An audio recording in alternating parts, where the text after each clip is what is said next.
Welcome back guys. आज मैं explain करूंगा सेक्स एजुकेशन के एपिसोड 6 को। तो चलिए शुरू करते हैं। एपिसोड स्टार्ट होता है और एरिक लेटकर जीसस की फोटो देख रहा होता है और स्कूल जाने के लिए रेडी होने लगता है, लेकिन वो कलरफुल कपड़े छोड़कर नॉर्मल टी शर्ट और हुडी पहनकर ब्रेकफास्ट करने के लिए नीचे आता है। उसके पेरेंट्स उसे देखकर हैरान होते हैं। ओटिस अपने डैड से बात कर रहा होता है। उसके डैड उससे कहते हैं कि वो क्या छिपा रहा है। ओटिस अपने डैड को बताता है कि वो अभी तक वर्जिन है और उसे क्या करना चाहिए। उसके डैड कहते हैं कि ये स्काई डाइविंग की तरह है, उसे कभी ना कभी तो कूदना ही होगा, लेकिन वो पहले अपने अंदर का डर निकाले। ओटिस की मॉम उनकी बातें सुन रही होती है और ओटिस के बाहर आने पर उससे कहती है कि उसने अपने डैड को एरिक और अपने झगड़े के बारे में बताया या नहीं, जिस पर ओटिस कहता है कि ये बाप बेटे के बीच की बात थी और वहां से चला जाता है। ओटिस के चले जाने पर ओटिस की मॉम जाकर फिर से ओटिस के रूम को चेक करने लगती हैं। जैक्सन स्विमिंग कंपटीशन के लिए ट्रेनिंग कर रहा होता है और मेव वहां उसे देख रही होती है। उसके कोच उसे कहते हैं कि नेशनल्स करीब आ रहे हैं, अगर उसे पार्टिसिपेट करना है तो उसे अपनी गर्लफ्रेंड से फोकस हटाकर उसे अपने गोल पर फोकस करना होगा। इधर एरिक स्कूल पहुंचता है और ओटिस भी वहीं होता है। उसे देखकर एरिक अपनी साइकिल दूसरी तरफ पार्क करता है। ओटिस वहीं खड़ा उसे देखता रहता है, लेकिन एरिक वहां से चला जाता है। एडम उसके कपड़े देखकर उसे टोंट मारते हुए कहता है कि लगता है उसका दिमाग रास्ते पर आ गया। एमी और मेव बातें कर रहे होते हैं। एमी मेव से कहती है कि उसे ओटिस से अपने बॉयफ्रेंड स्टीव के बारे में कुछ बात करनी है। तो मेव पूछती है कि ये स्टीव कौन है। एमी उसे स्टीव को दिखाती है। मेव कहती है कि तो ओटिस से बोल देगी। असेंबली में ओटिस और मेव एक साथ बैठे होते हैं, लेकिन पिछली रात को लेकर वो काफी नर्वस होते हैं। एरिक भी वहां आता है और ओटिस से दूर जाकर बैठ जाता है। उसे देखकर मेव पूछती है कि उनके बीच क्या कुछ हुआ है। ओटिस बताता है कि एरिक उससे गुस्सा है। हेडमास्टर अपने स्पीच में इस साल के सबसे अच्छे एसे राइटर स्टूडेंट का नाम अनाउंसमेंट करते हैं, जो एडम होता है, जिसे सुनकर एडम के साथ सभी लोग हैरान होते हैं। हेडमास्टर एडम को ट्रॉफी लेने और अपना ऐसे सबको सुनाने के लिए ऊपर बुलाते हैं। एडम अपना ऐसे सबको सुनाने लगता है, जिसे सुनकर उनकी टीचर को कुछ डाउट होता है। असेंबली खत्म होने के बाद मेव ओटिस को एमी से मिलने के लिए कहती है और जाते हुए किसी को भी बताने को मना करती है कि वो अभी तक वर्जिन है, क्योंकि उनके बिजनेस पर बुरा असर होगा।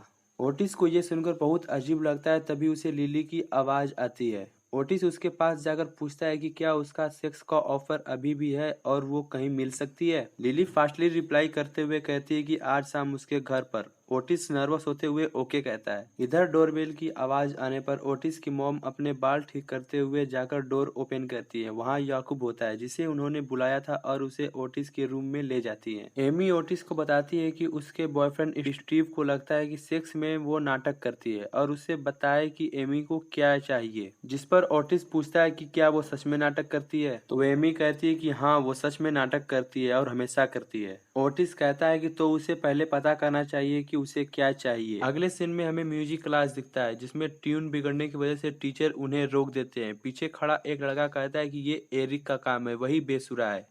उनके टीचर उसे ऐसा कहने से मना करते हैं, लेकिन एरिक वहां से जाने लगता है। उसके टीचर उसे ही मैन कहते हुए रोकते हैं, जिससे एरिक उन पर चिल्लाते हुए उन्हें टच करने से मना करता है और कहता है कि उसका नाम एरिक है। उन्हें शराबी और बेकार टीचर कहकर वहां से चला जाता है। एरिक को वहां से जाते हुए अनवर को टक्कर लग जाती है, जिस पर अनवर कहता है कि क्या वो जेल जाना चाहता है। ये सुनकर एरिक बहुत ज्यादा गुस्सा हो जाता है और टर्न होकर अनवर को जोरदार पंच मारता है, जिससे अनवर के मुंह से खून निकलने लगता है और सभी उसे घूरने लगते हैं। एरिक वहां से भागकर बाथरूम आता है और खुद को शांत करने लगता है। तभी अनाउंसमेंट करके उसे हेडमास्टर के ऑफिस बुलाया जाता है। बाहर मेव जैक्सन से पूछती है कि एडम का ऐसे कैसा था। जैक्सन बताता है कि उसका ध्यान अपनी प्रैक्टिस पर था और वो मेव से 1-2 हफ्ते नहीं मिलेगा, उसे स्विमिंग की ट्रेनिंग करनी है।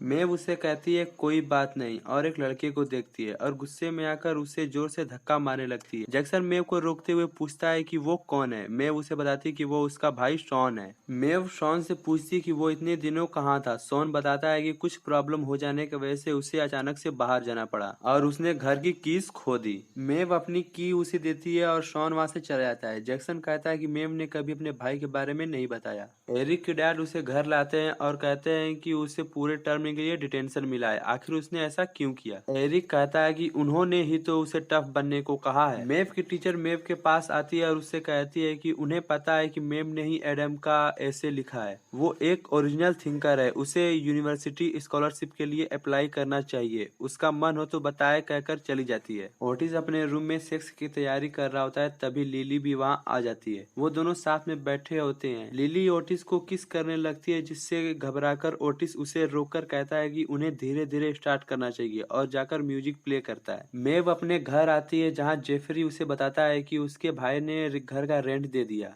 मेव अंदर आकर शॉन को डांटती है और पूछती है कि वो 5 महीने तक कहाँ था और अब क्या वो पैसे लेने वापस आया है। शॉन कहता है नहीं, अब वो यहीं रहेगा और उसे पैनकेक्स बनाकर खिलाएगा। अब ओटिस और लिली साथ लेटे होते हैं। लिली ओटिस को पकड़ने लगती है और उसे फिर से ओटिस रोक देता है। ओटिस कहता है कि उन्हें मूड बनाने के लिए सॉफ्ट हक करना चाहिए, लेकिन लिली कहती है कि उसने ये सब पहले भी किया है, उसे सेक्स करना है, और लिली वहाँ से जाने लगती है। ओटिस उसे रोकते हुए अपनी टी शर्ट उतार देता है। उसे देखकर लिली भी अपने कपड़े उतारती है और ओटिस का हाथ पकड़ती है, जिससे ओटिस घबराने लगता है। लिली फिर से म्यूजिक प्ले करती है और डांस करने लगती है, जिसे देखकर ओटिस और ज्यादा घबरा जाता है। इधर याकूब सारा काम खत्म कर चुका होता है और जाने लगता है, लेकिन ओटिस की मॉम उसे रोककर कहती है कि दोनों ही एक दूसरे की तरफ अट्रैक्ट है, लेकिन बता नहीं पा रहे। याकूब हाँ कहते हुए उसके पास आने लगता है और दोनों किस करने लगते हैं। यहाँ लिली भी ओटिस को किस करने लगती है, जिससे ओटिस बहुत ही ज्यादा घबरा जाता है और वो लिली को पीछे धकेल देता है और वो बेहोश हो जाता है। लिली ओटिस की मॉम को बुलाती है और वो उसे होश में लाती है। लिली उन्हें बताती है कि वो सेक्स करने वाले थे, लेकिन ओटिस बेहोश हो गया। एडम की मॉम एडम को उन्हें अपना ऐसे सुनाने को कह रही होती है, लेकिन एडम को कुछ याद नहीं होता, जिससे उसके डैड को उस पर शक होने लगता है।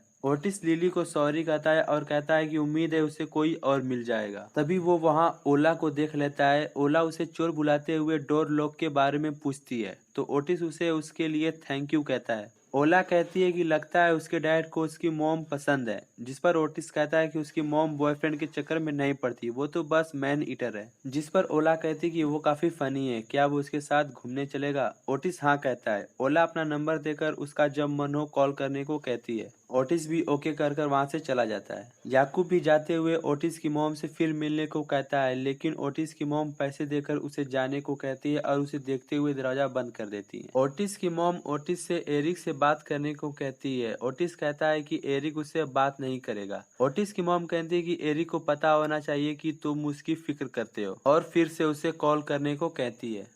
उनकी बात मानकर ओटिस एरिक को कॉल करता है, लेकिन एरिक कॉल रिसीव नहीं करता, जिससे ओटिस सैड हो जाता है।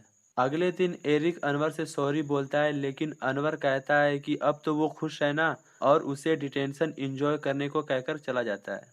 एमी ओटिस को बताती है कि वो समझ गई उसे क्या चाहिए और उसे थैंक्स कहती है। एडम ट्रॉफी के साथ फोटो शूट करवा रहा होता है और वही मेव खड़ी उसे देख रही होती है। वहाँ ओटिस आकर कहता है कि मेव का ऐसे कमाल का था, जिस पर मेव कहती है कि उसने उसका ऐसे कहाँ पढ़ा। ओटिस कहता है कि उसने पढ़ा नहीं, एडम के मुंह से सुना। मेव कहती है कि उसे कैसे पता कि वो उसका ऐसे था, जिस पर ओटिस कहता है कि अपने सपनों के बारे में उसके अलावा ऐसा और कोई नहीं लिख सकता। और जाते हुए ओटिस कहता है कि ये ट्रॉफी उसकी थी और अगली बार वो किसी और को ना दे। मेव भी आकर अपनी टीचर को बताती है कि वो अप्लाई करने के लिए तैयार है। मेव अपने घर लौटती है। वहाँ जैक्सन अपना ट्रेनिंग छोड़कर मेव से मिलने के लिए आया होता है। मेव अंदर उन्हें पीने के लिए ड्रिंक लेने जाती है और ओटिस का स्वेटर देखकर स्माइल करते हुए उसे सूंघने लगती है और कुछ सोचते हुए उसे नीचे रखती है और ड्रिंक लेकर बाहर चली जाती है। और ये एपिसोड यही एंड हो जाता है।